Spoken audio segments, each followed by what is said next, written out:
માટે ધર્મ આપણે જો કહેતા હોય કે અમે ધર્મ પાળીએ છીએ, અમે અમારા જીવનમાં ધર્મ છે, તો ધર્મની 13 પત્નીઓ હોવી જોઈએ. કઈ કઈ લખેલો?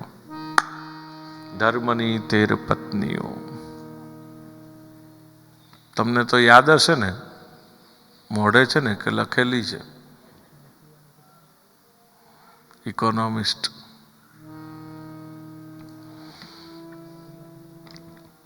ધર્મની પહેલી પત્ની શ્રદ્ધા,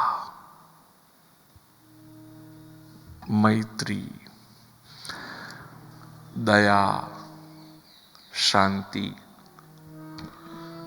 તુષ્ટિ, પુષ્ટિ, ક્રિયા, ઉન્નતિ, બુદ્ધિ, મેધા, તિતિક્ષા, હ્રી અને મૂર્તિ.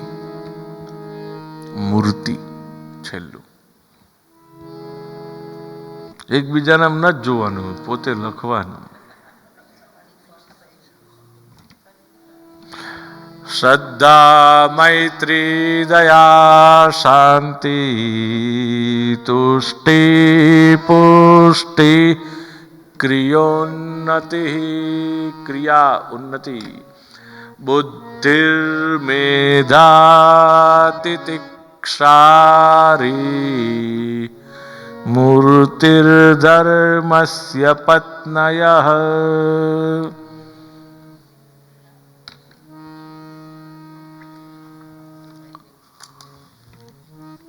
થયા 13.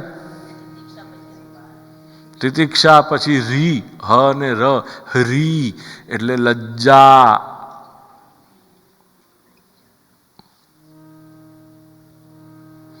અને છેલ્લી છે મૂર્તિ. ધર્મની 13 પત્ની અને એ લોકોના સંતાન, એ પણ પાછા ખબર હોય તો કદાચ કોક વાર લોભ થાય કે ચાલો આનું પાલન કરીએ તો એના બદલામાં આ મળશે. શ્રદ્ધા સૂત શુભમ. શ્રદ્ધાના દીકરાનું નામ શું છે? શુભ.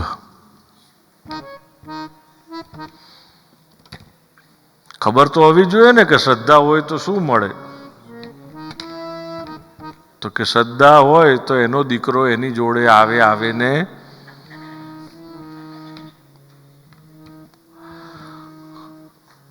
જેની પાસે ધર્મ છે એની પાસે આ 13 હોવા જ જોઈએ પત્ની એના લક્ષણો તરીકે. અને જો 13 હોય તો એમાં એના સંતાનો પણ એને મળે એનું સુખ.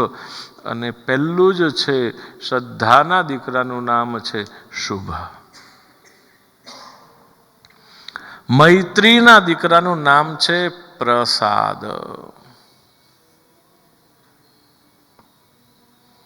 મૈત્રીના દીકરાનું નામ છે પ્રસાદ.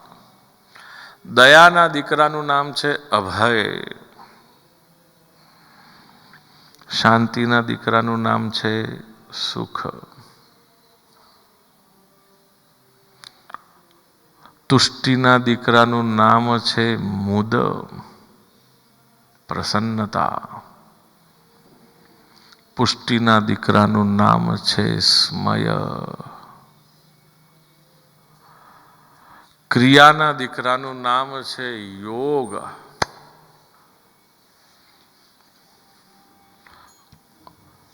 યોગ.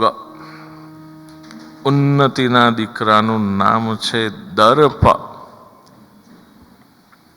બુદ્ધિના દીકરાનું નામ છે અર્થ.